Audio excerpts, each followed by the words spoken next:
Shalom Bapak Ibu Saudara, kita akan memulai ibadah pada hari ini. Namun sebelumnya, saya akan menyampaikan beberapa pengumuman berikut ini.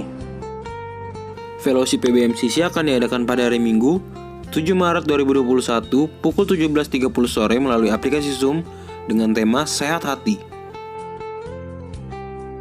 Cool Prayer and Worship diadakan setiap hari Jumat, pukul 7.30 malam melalui aplikasi Zoom. Youth Service Online diadakan setiap hari Sabtu, pukul 7.30 malam melalui aplikasi Zoom. Sunday Service Online untuk sementara waktu dilaksanakan melalui channel YouTube dan Zoom. Perjamuan Kudus akan dilaksanakan pada minggu kedua oleh Pendeta Isaac Moses dan minggu lainnya akan dilayani oleh Gembala Sidang kita, Pendeta Dr. Insinyur Niko Nyotra Harjo. Harap menyediakan roti dan anggur di rumah masing-masing.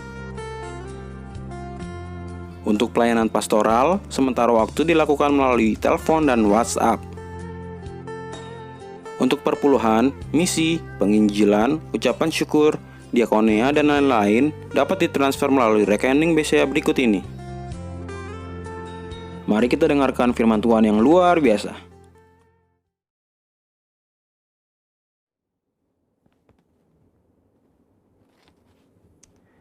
Shalom semuanya.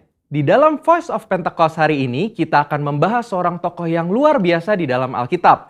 Dia adalah Musa. Terbukti 65 kali Alkitab mencatat bahwa Tuhan berbicara dan berfirman kepada Musa. Dan tidak ada nabi lain di dalam Alkitab yang sama seperti Musa. Nah, bukankah sebagai seorang percaya kita rindu untuk terus intim dan dapat bercakap-cakap dengan Tuhan? Karena itu, mari kita sama-sama mempelajari beberapa kualitas dari seorang nabi yang sangat menginspirasi dari zaman ke zaman secara singkat. Yang pertama, Musa memilih hidup dalam kebenaran.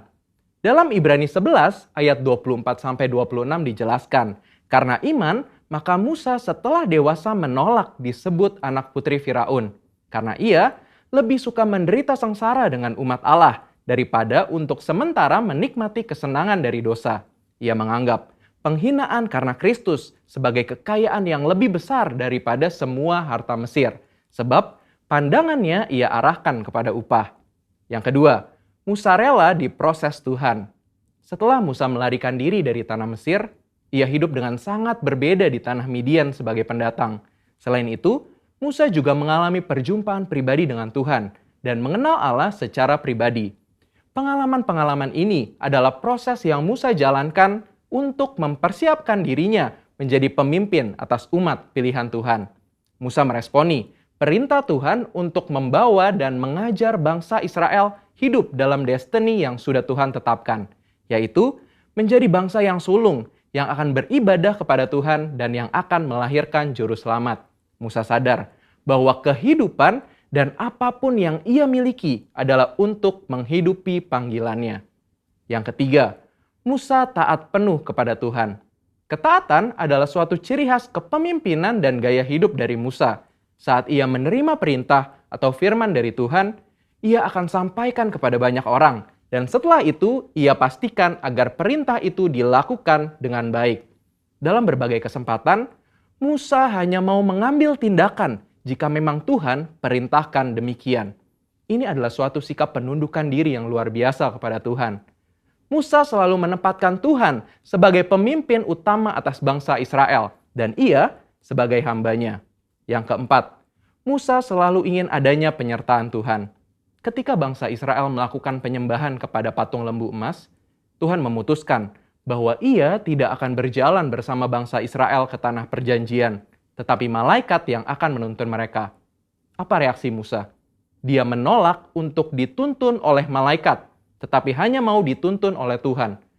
Musa bahkan menolak untuk disuruh berangkat dari padang gurun Sinai ke tanah perjanjian jika bukan Tuhan sendiri yang memimpin dia dan bangsa Israel. Musa menunjukkan bahwa bagi dia, penyertaan Tuhan adalah segala-galanya.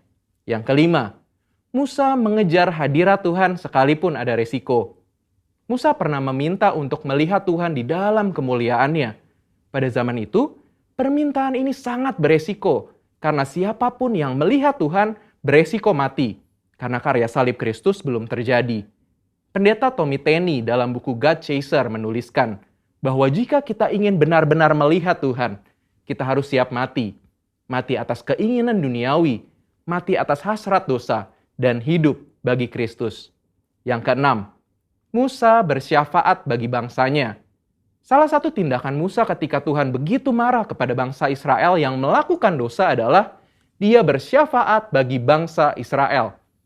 Bersyafaat artinya berdiri di hadapan Allah, memohonkan doa secara sungguh-sungguh bagi orang-orang tertentu. Tindakan syafaat Musa akhirnya membuat Tuhan mengubah keputusannya. Kita sebagai umat percaya perlu bersyafaat bagi bangsa kita. Yang ketujuh, Musa memiliki hati yang lembut. Bilangan 12 ayat 3 menuliskan bahwa Musa memiliki hati yang sangat lembut. Sekalipun waktu itu Miriam dan Harun mengatai Musa, tetapi dia memilih diam. Sehingga tidaklah mengherankan jika Tuhan begitu membelanya. Dan pembelaan yang sama Tuhan pasti berikan kepada setiap kita yang mau memiliki hati yang lembut. Yang kedelapan, Musa mengimpartasi apa yang dia terima dari Tuhan. Musa meneruskan apa yang ia terima dari Tuhan kepada orang-orang yang ada di bawahnya. Musa mengajari Yosua semua hal yang telah ia terima dari Tuhan, termasuk mengimpartasikan kepenuhan roh untuk mempersiapkan Yosua menjadi penerusnya.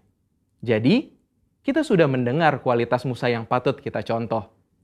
Kita percaya saat kita melakukan apa yang Musa lakukan, maka kita pun akan menerima berkat yang sama. Biarlah di tahun integritas ini kita senantiasa selalu berusaha menjadi pribadi yang lebih baik. Saudara, untuk penjelasan lebih lengkapnya dari tim teologi kami, jangan lupa buka link yang ada di atas atau scan QR Code yang tersedia. Salam integritas, Tuhan Yesus memberkati.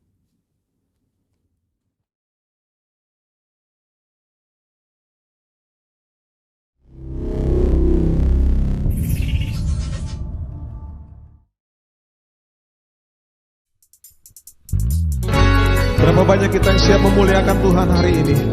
Mari angkat pujian ini bagi Tuhan. Haleluya. Kau mulia, bercahaya, Roh-Mu di dalamku, dahsyat dan perkasa, ku bersinar bagai bintang-bintang, memuliakan nama-Mu Tuhan. Karya salib-Mu membukakan anugerah yang tiada terbatas. Surga bumi menyaksikan kedaulatan-Mu Tuhan. Luar biasa. Semesta memuja,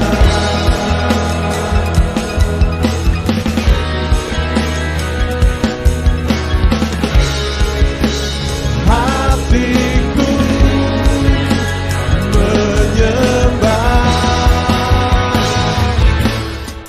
Kau mulia, bercahaya, Roh-Mu di dalamku, dahsyat dan perkasa, ku bersinar bagai bintang-bintang, memuliakan nama-Mu Tuhan. Mari dengan segenap hatimu katakan karya salib-Mu. Karya salib-Mu membukakan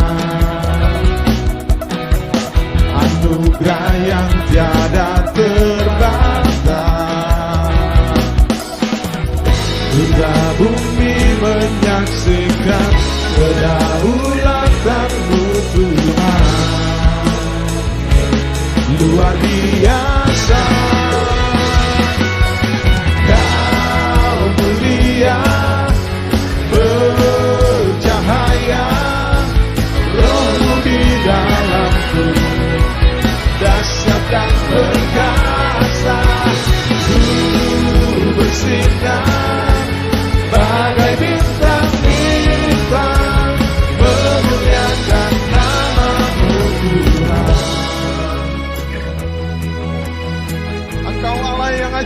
kerinduan kami Tuhan. Berapa banyak saudara percaya ketika kuasanya memenuhi hidupmu, engkau akan menjadi saksi bagi kemuliaan nama Kristus. Mari yang percaya sama-sama angkat dua tanganmu di hadapan Tuhan. Sama-sama tepuk tangan bagi kemuliaan nama Tuhan. Haleluya.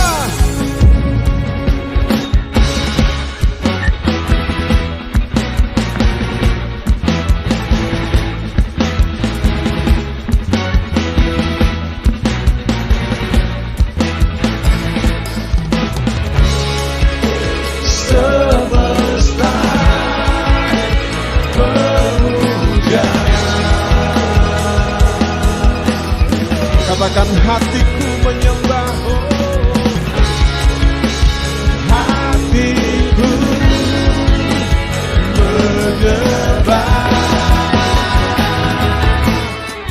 Kau mulia, bercahaya, Rohmu di dalamku, dahsyat dan perkasa, bersinar bagai bintang-bintang, memuliakan nama-Mu. Kau mulia, bercahaya, Rohmu di dalamku, dahsyat dan perkasa, bersinar bagai bintang-bintang, memuliakan nama-Mu Tuhan. Yang mau memuliakan nama Tuhan, sorakan haleluya.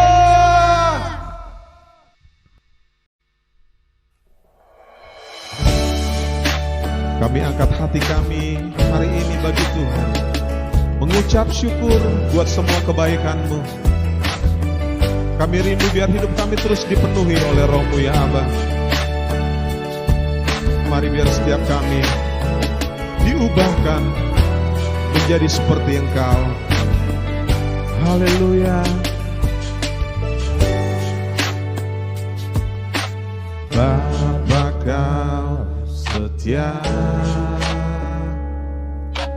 takkan meninggalkan, dan ku percaya Engkau milikku dan ku milikmu.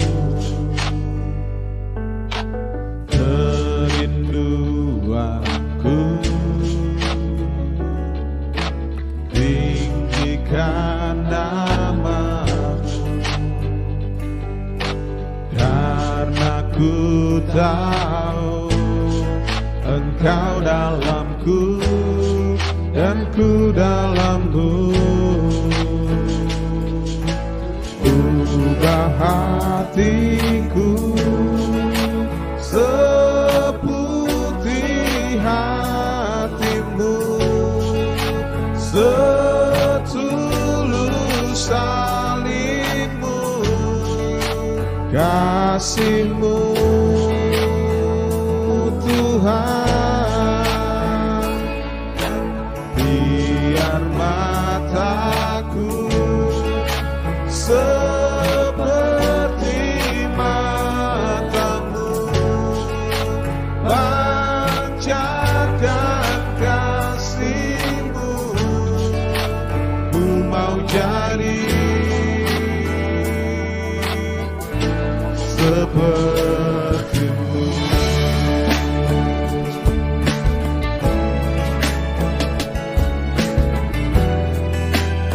Kami mau jadi seperti-Mu Tuhan.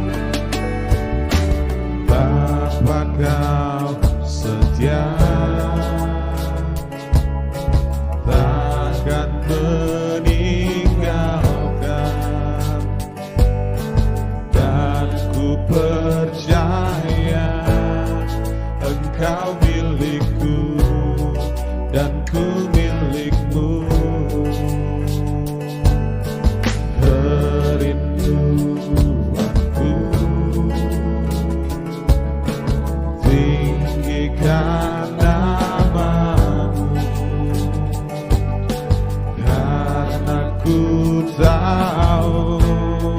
Engkau dalamku dan ku dalammu. Ubah hatiku seputih hatimu, setulus salibmu, kasihmu Tuhan. Biar mataku seperti matamu, pancarkan kasihmu. Ku mau jadi sepertimu. Haleluya.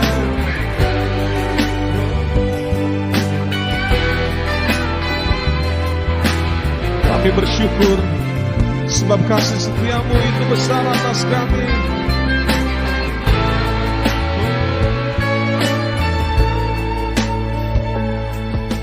Ubah hatiku seputih hatimu, setulus salibmu, kasihmu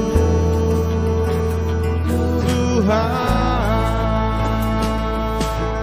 Biar mataku seperti matamu, pancarkan kasihmu. Ku mau jadi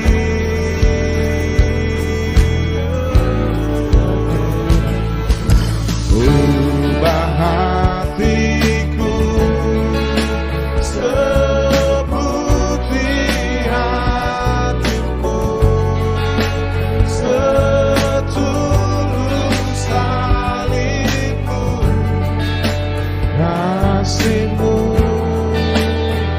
Tuhan. Biar mataku seperti matamu, pancarkan kasihmu. Ku mau jadi sepertimu. Ku mau jadi, ku mau jadi, ku mau jadi sepertimu.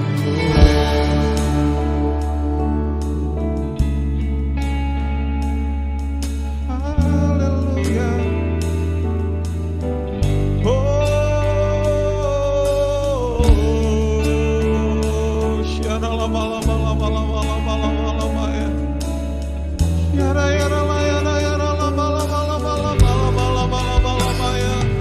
Kami mau seperti-Mu Tuhan, kami mau senangkan Engkau. Mari semua yang rindu hatimu diubahkan untuk jadi seperti Yesus. Angkat hatimu bagi Tuhan, sembah Dia.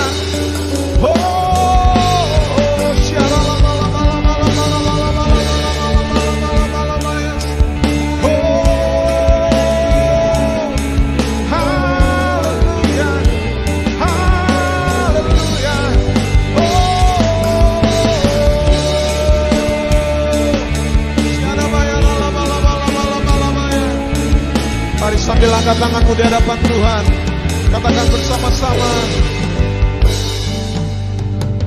Ku mau seperti-Mu Yesus, disempurnakan selalu dalam segenap segenap jalanku, memuliakan. Nah, dari hatimu katakan, ku mau sepertimu, ku mau sepertimu Yesus, disempurnakan selalu dalam segenap jalanku, memuliakan nama-Mu. Mari sambil angkat tanganmu di hadapan Tuhan. Haleluya. Mau sepertimu Yesus, disempurnakan selalu dalam segenap jalanku, memuliakan. Katakan, ku mau sepertimu, ku mau sepertimu Yesus, disempurnakan selalu dalam segenap jalanku, memuliakan nama-Mu. Dalam segenap jalanku, memuliakan nama-Mu. Dalam segenap jalanku, memuliakan nama-Mu.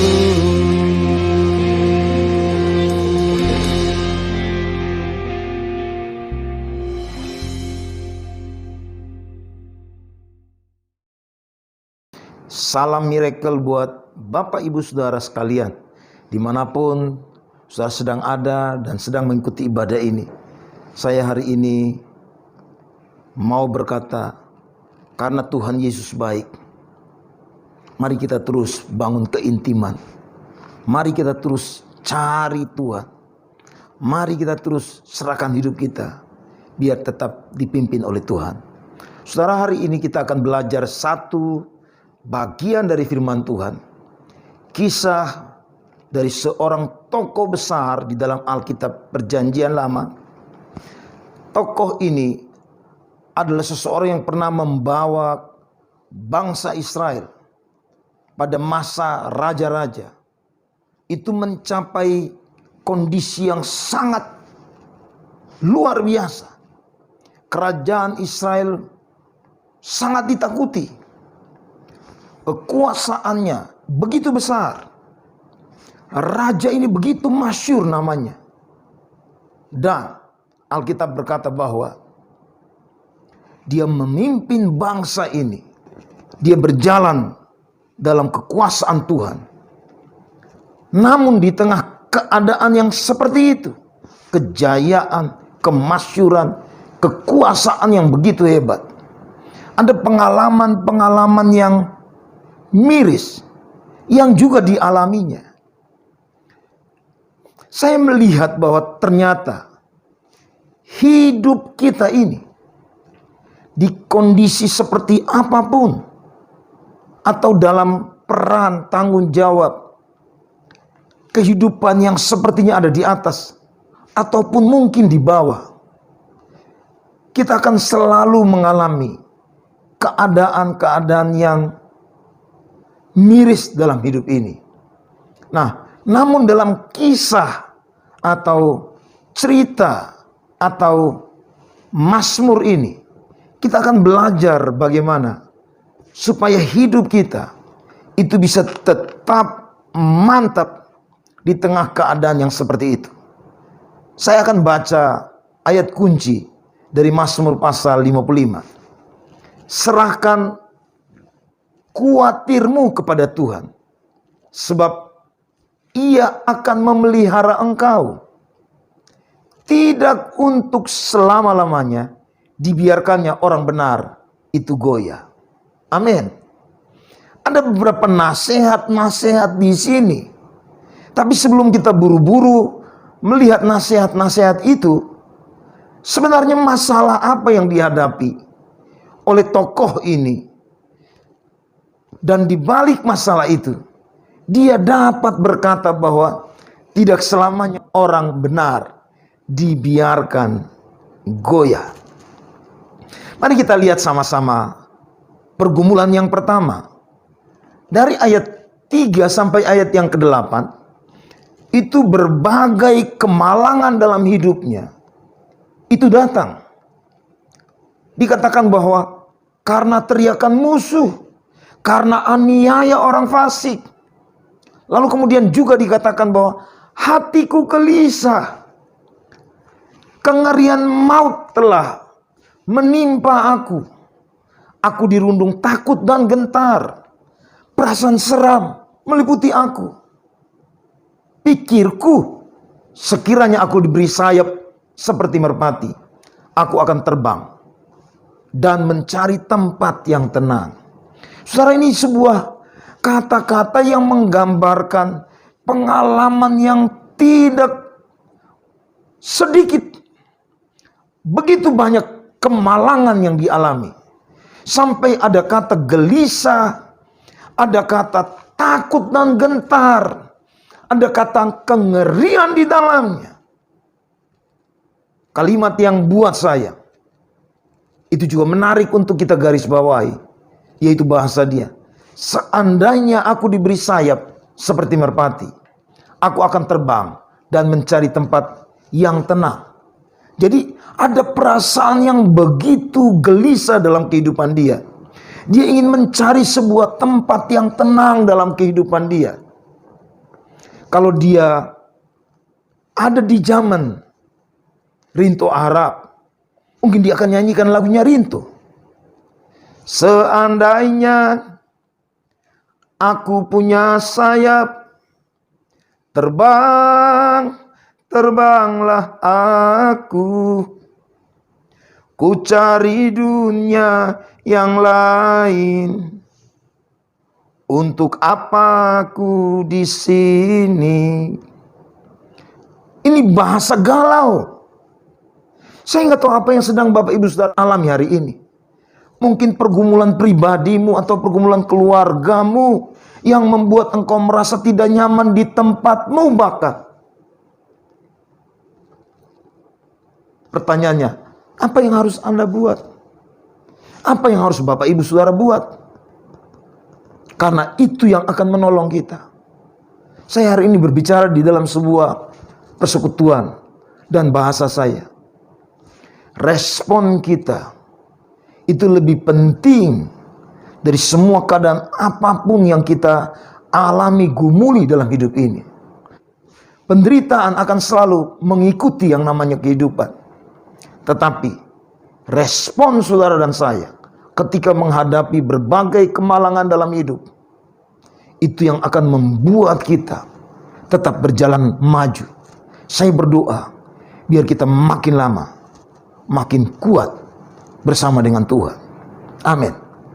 Mari lihat hal yang berikutnya yang dialami oleh tokoh besar ini, yaitu pengkhianatan. Kalimat yang muncul di dalam bagian ayat ini, saya bacakan. Kalau musuhku yang mencela aku masih dapat menanggungnya. Kalau pembenciku yang membesarkan diri terhadap aku masih dapat menyembunyikan diri terhadap dia.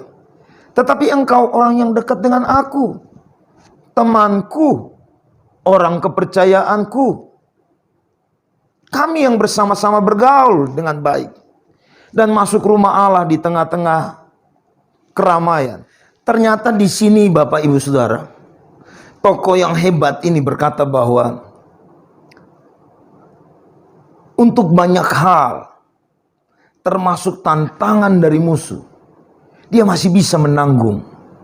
Tapi menghadapi yang disebut dengan pengkhianatan yang datang dari orang terdekat, orang yang bergaul akrab dengannya, orang kepercayaan, orang yang selalu bersama dengan dia di rumah Tuhan, itu sesuatu yang berat untuk ditanggung. Untuk hal ini pun dia kemudian berkata bahwa serahkan itu kepada Tuhan. Untuk hal yang ini pun pemazmur berkata bahwa Tuhan yang memelihara engkau. Untuk perkara yang satu ini pula dia berkata bahwa tidak selamanya orang benar itu goyah. Itulah sebabnya Bapak Ibu Saudara yang terkasih dalam Tuhan, kita perlu lihat, kita perlu kenali siapa pengkhianat yang hadir dalam kehidupan tokoh besar ini. Dia adalah penasehat. 2 Samuel 15 ayat 12. 2 Samuel 16 ayat 21. Sang penasehat ini kemudian berkhianat dengan cara menyuruh anak daripada Raja Daud memperkosa istri-istri Daud.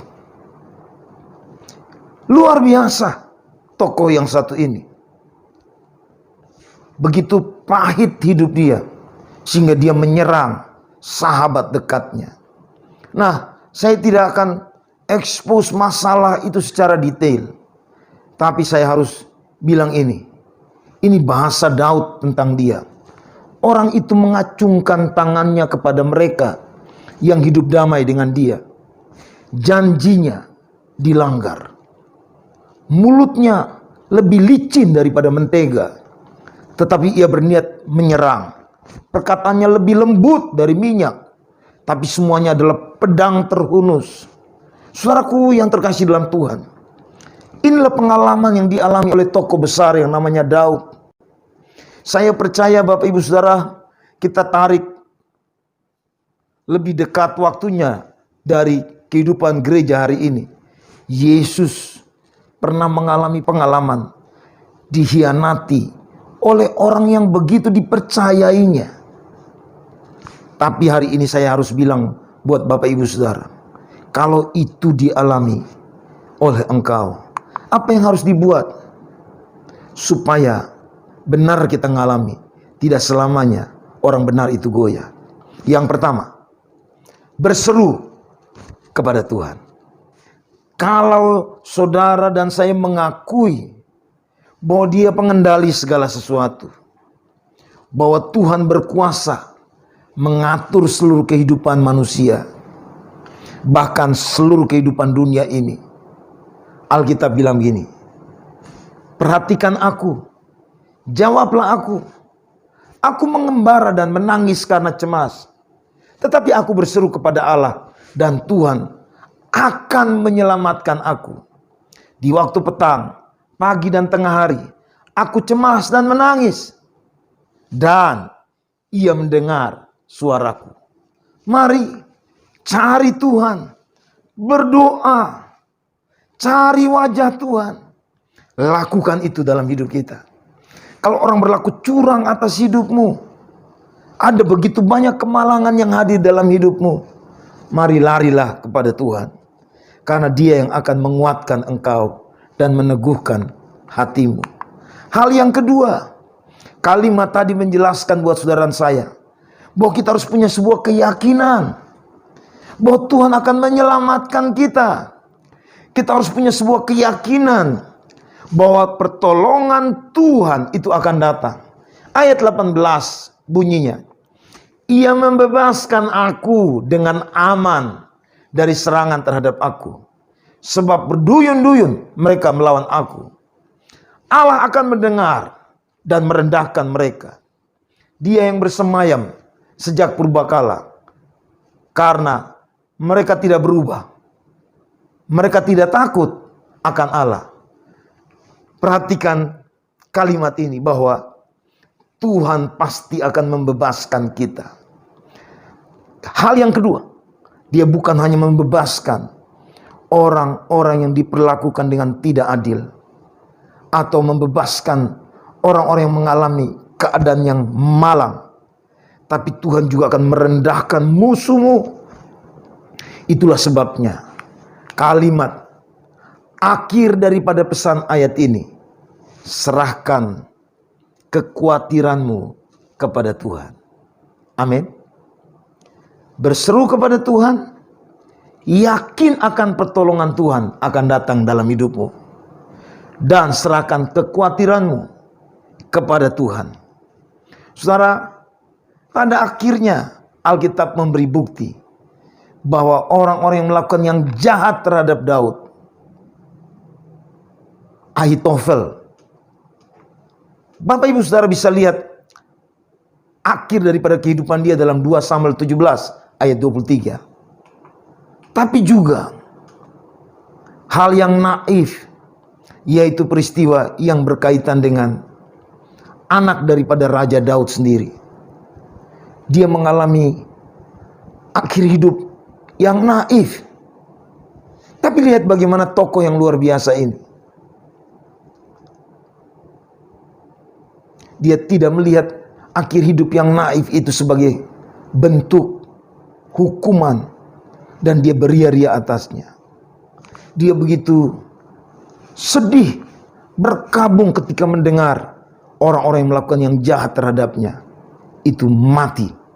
Saya hari ini harus bilang buat Bapak Ibu Saudara, belajar daripada pelajaran ini, pengalaman ini, menolong kita untuk di tengah menghadapi masalah dalam hidup ini. Perhatikan, tidak selamanya orang benar itu goyah. Perhatikan, karena itu berserulah kepada Tuhan. Yakinkan dirimu bahwa akan ada pertolongan Tuhan pada waktunya. Dan serahkan semua hal yang mengkhawatirkan dirimu. Tuhan Yesus pasti akan menolong semua kita. Mari kita tutup mata. Saya mau berdoa buat Bapak Ibu Saudara. Tuhan, Engkau tahu apapun yang digumuli, dialami oleh setiap anak-anakmu yang sedang mengikuti ibadah ini. Hari ini, saat ini, hamba-Mu berdoa, minta kuasa Tuhan. Engkau yang berdiri sebagai penolong kami. Engkau yang akan bertindak sebagai pembebas bagi kami. Engkau juga tidak membiarkan kami, orang benar, tetap goyah. Karena itu, mari datang. Angkat beban, angkat pergumulan, beri kekuatan selama hari-hari kami ada dalam pergumulan itu. Dan ajar kami untuk melihat maksud, rencana Tuhan, kebaikan Tuhan di balik semua masalah yang kami alami dalam hidup ini. Berikan hati yang tulus dan murni. Ajar kami supaya dalam keadaan apapun kami bisa dilihat oleh banyak orang sebagai orang yang berintegritas.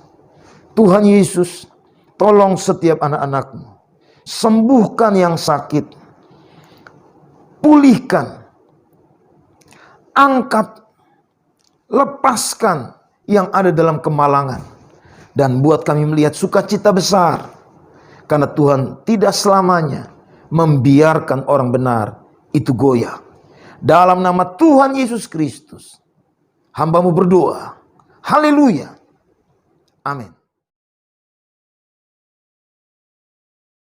Orang yang duduk dalam lindungan yang maha tinggi dan bermalam dalam naungan yang maha kuasa akan berkata kepada Tuhan, tempat perlindunganku dan kubu pertahananku, Allahku yang kupercayai. Sungguh dialah yang akan melepaskan engkau dari jerat penangkap burung, dari penyakit sampai yang busuk. Dengan kepaknya ia akan menudungi engkau, di bawah sayapnya engkau akan berlindung. Kesetiaannya ialah perisai dan pagar tembok.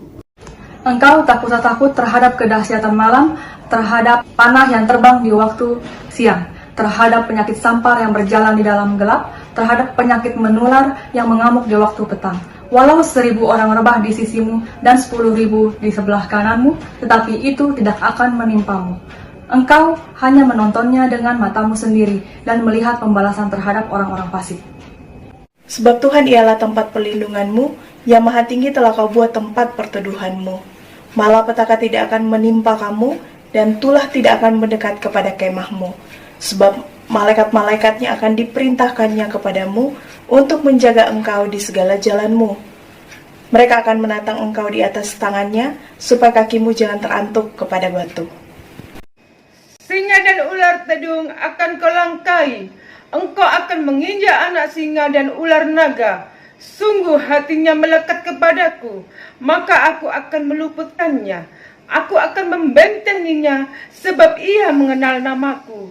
Bila ia berseru kepadaku, aku akan menjawab. Aku akan menyertai dia dalam kesesakan. Aku akan meluputkannya dan memuliakannya. Dengan panjang umur akan kukenyangkan dia, dan akan kuperlihatkan kepadanya keselamatan daripadaku. Mari kita deklarasikan Pentakosta ketiga. 1. Pentakosta ketiga adalah pencurahan Roh Kudus yang dahsyat di zaman now, melebihi yang terjadi di Azusa Street. 2. Pentakosta ketiga akan mengakibatkan penuaian jiwa yang terbesar dan yang terakhir sebelum Tuhan Yesus datang kembali. 3. Pentakosta ketiga akan membangkitkan generasi Yeremia, yaitu anak-anak muda yang dipenuhi Roh Kudus, cinta mati-matian kepada Tuhan Yesus, tidak kompromi terhadap dosa, dan akan bergerak untuk memenangkan jiwa. 4. Pentakosta ketiga lahir di Indonesia yang bergerak ke bangsa-bangsa. Gerakan ini dari timur ke barat dan akan kembali ke Yerusalem. 5. Pentakosta ketiga akan memberikan kuasa untuk menyelesaikan amanat agung, dan setelah itu Tuhan Yesus datang kembali. Bapak Ibu Saudara yang terkasih dalam Tuhan Yesus, kita akan akhiri ibadah hari ini. Saya ajak kita bangkit berdiri dan terima berkat Tuhan. Tuhan menyertai engkau dan melindungi engkau. Tuhan menyinari wajahnya dan beri engkau kasih karunia. Tuhan mengadahkan wajahnya kepadamu dan memberi engkau damai sejahtera. Diberkatilah hidupmu, keluarga, usaha pekerjaan, pendidikan, semua aktivitasmu. Engkau berhasil. Engkau menjadi berkat bagi banyak orang. Biar melalui engkau banyak orang diselamatkan. Dalam nama Tuhan Yesus Kristus. Mari semua yang menerima berkat Tuhan ini sama-sama katakan amin. Tuhan Yesus memberkati. Salam miracle buat Bapak Ibu Saudara. Biar terus hidup berkemenangan.